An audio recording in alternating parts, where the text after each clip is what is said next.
नमस्कार मित्रांनो, आज आपण म्युच्युअल फंड गुंतवणुकीबद्दल एक अतिशय महत्त्वाचा विषय घेऊन आलो आहोत. अनेक गुंतवणूकदार म्युच्युअल फंडामध्ये गुंतवणूक करतात, पण कधीकधी त्यांना त्यांच्या गुंतवणुकीवर समाधान मिळत नाही. काही ना काही समस्या असतात किंवा काही समस्या त्यांना उद्भवतात. अशा वेळी ही असमाधानाची भावना कशी हाताळायची आणि योग्य तक्रार कशी कोठे करावी हे माहीत असणं खूप महत्त्वाचं आहे.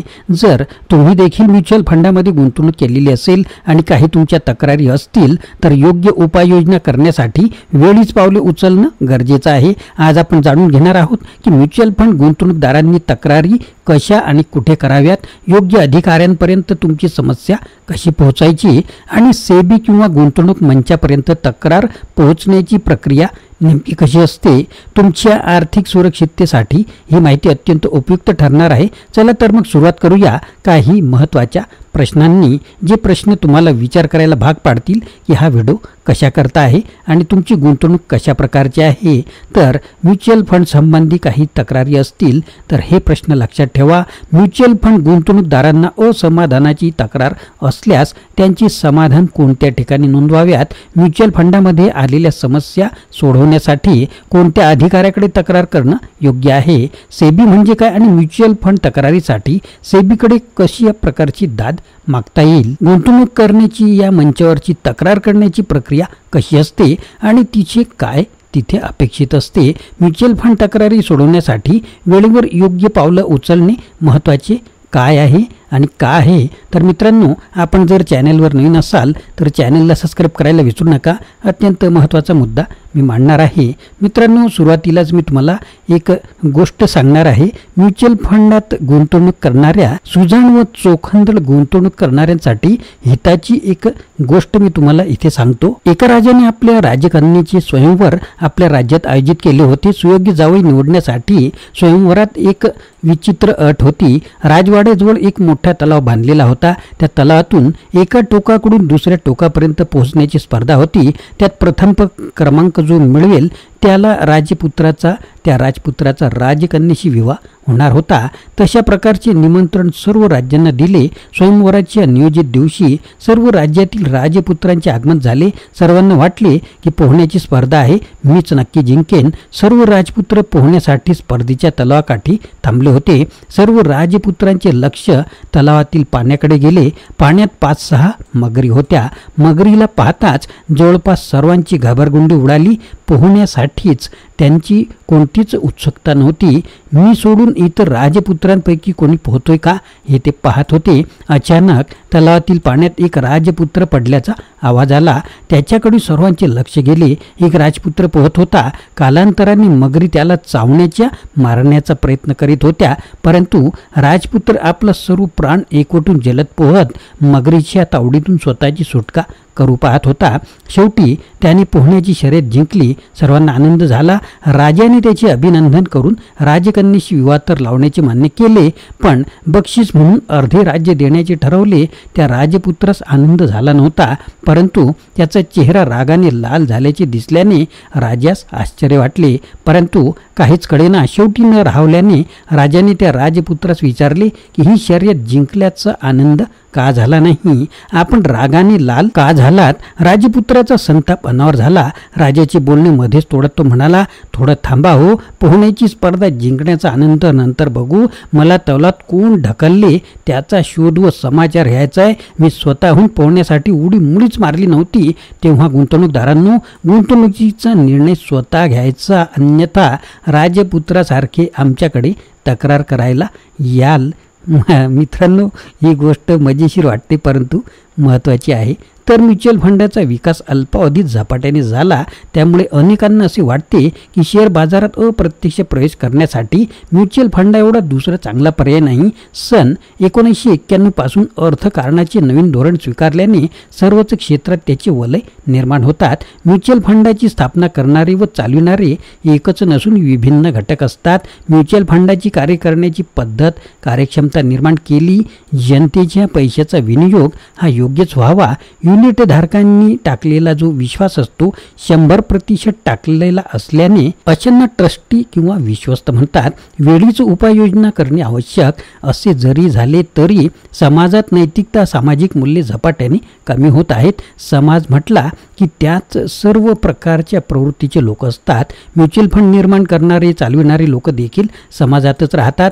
त्यातून काही गैरव्यवहार, दर्जाहीन सेवा, टोलवाटोलवी इत्यादी प्रवृत्तींचा प्रारंभ होतो. याला प्रत्यक्ष किंवा अप्रत्यक्ष त्रास, वैताग होऊ नये. दुर्दैवाने असे झाले तर वेळीच उपाययोजना केल्यास चुकाची दुरुस्ती करता येते. पुरावा जतन करा. अशा वेळी गुंतवणूकदारांनी गुंतवणुकी संदर्भात सर्व कागदपत्रे, त्यांचे झेरॉक्स प्रती, मूळ कागदपत्रे, युनिट धारकाचे युनिट प्रमाणपत्रे, लाभांश चेक, ड्राफ्ट, सोबतचे पत्रे इत्यादी सर्वांनी एक फाईल तयार करून ठेवावी.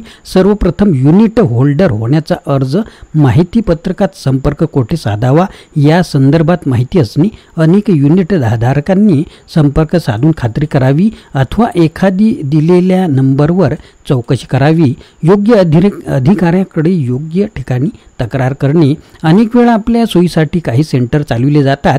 काही अधिकृत एजंटची नियुक्ती करतात. अशा वेळी त्यांच्या मार्फत लेखी करून तक्रार, त्यासोबत आवश्यक असलेली कागदपत्रे, झेरॉक्स प्रती अटेस्टेड केलेल्या अशा एजंट मार्फत पत्रव्यवहार करताना त्याची पोचपावती स्वतःकडे घ्यावी. साधा अर्ज फंड व्यवस्थापकाच्या नावाने साधक बाधक स्वरूपात लिहिला तरी चालेल, ज्यात आपले नाव, युनिट धारकाचा पुरावा, केव्हा घेतले, नेमकी कोणती सुविधा मिळाली नाही त्याचा तपशील त्याच्यासोबत पुरावा द्यावा. आपणास त्याचे उत्तर फोनवर, पत्राद्वारे पाहिजे तो पर्याय द्यावा. ठराविक मुदतीचा कालावधीची संधी द्यावी. असे परत 2 वेळा स्मरणपत्र पाठवावे. त्याची पोचपावती पुराव्यासाठी स्वतःकडे जतन करावी. अशी तक्रार, चौकशी ही प्रत्येक म्युच्युअल फंडाचे फंड हाऊस असते तेथे करावी. त्यानंतरची पायरी रजिस्ट्रारकडे, जेथे म्युच्युअल फंड व योजनेची मान्यता द्यावी लागते अशा रजिस्ट्रारकडे करावी. याचा पत्ता जेव्हा म्युच्युअल फंडातील युनिट धारण करण्यासाठी अर्ज, माहितीपत्रक अशा कागदपत्रात असतो तो आपल्या डायरीत नोंद करावा. आपल्या तक्रारीची दखल या टप्प्यावर घेतली नाही तर पुढची तयारी करावी लागेल, ते म्हणजेच सेबीकडे दाद मागा. यासाठी सेबीकडे आपणास तक्रार अर्ज करता येतो. वाचकासाठी इथे किंवा हा व्हिडिओ ऐकणाऱ्यांसाठी ज्यांच्याकडे इंटरनेटची सुविधा उपलब्ध असेल तर www.sebi.gov.in ईमेल करायचा असेल तर sebi@sebi.gov.in येथे पाठविता येते. पत्रव्यवहारासाठी west zone HO office of investors assistance and education PB number 19972 Nariman, telephone 26598509 येथे संपर्क करावा. यात काही बदल झाला असल्यास तुम्ही वेबसाईटवर सर्व काही चेक करू शकता. आपल्या तक्रारीचे स्वरूप कोणतेही व कसेही असले तरी तक्रार करता येते. उदाहरणार्थ लाभांश चेक, ड्राफ्ट मिळाला नाही, अपेक्षित सेवा देताना काही त्रुटी आढळली इत्यादीपासून सर्व तक्रारी करता येतात. गुंतवणूक मंच, मुंबईमध्ये गुंतवणूकदार मंच आहे, तेथे देखील आपणास तक्रार करता येते. तो पत्ता आहे inve.tors association investors grievances forum 9C Neelam Nagar, Mulund E, Mumbai 400081. Telephone 25644115. Fax 25647432. Email 19forumbai@vsnl.net येथे तक्रार करता येते. त्यात तथ्य असल्यास अशा फंडातील संबंधितास कानपिळणीचा आहेर दिला जाऊन गुंतवणूकदाराचे समाधान केले जाते. ग्राहक संरक्षण कायद्याचा आधार घेता येतो अथवा प्रत्यक्ष कोर्ट मॅटर करता येतो. परंतु कोणत्या न्यायालयात, कोणत्या ठिकाणी, कशी प्रकरणे चालवली जातात याची माहितीही तुम्हाला मिळवावी लागेल. मित्रांनो, म्युच्युअल फंड गुंतवणुकीत पारदर्शकता आणि सुरक्षा अत्यंत महत्त्वाची आहे.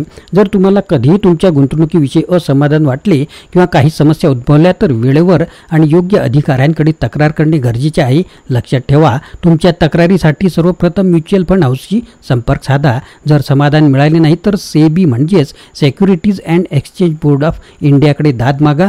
तसेच गुंतवणूक मंचावर तुमची समस्या मांडता येते, जिथे तक्रारींची निवारण करण्यासाठी योग्य मार्गदर्शन मिळेल. आर्थिक जगात जागरूक राहणे हेच तुमचं सर्वात मोठे शस्त्र आहे. योग्य ठिकाणी योग्य वेळी तक्रार करून तुमच्या हक्काची बाजू मांडणं हीच सावध गुंतवणुकीची खूण आहे. या माहितीचा वापर करून तुमच्या आर्थिक सुरक्षेसाठी योग्य पावले उचला. शेवटी तुमची संपत्ती सुरक्षित राहावी आणि तुम्हाला गुंतवणुकीतून हवी असलेली फळं मिळावीत हीच आमची अपेक्षा आहे. धन्यवाद आणि सतत आर्थिक जागरूकतेसाठी आमच्या सोबत राहा. आमचे चॅनलला सबस्क्राईब करायला विसरू नका.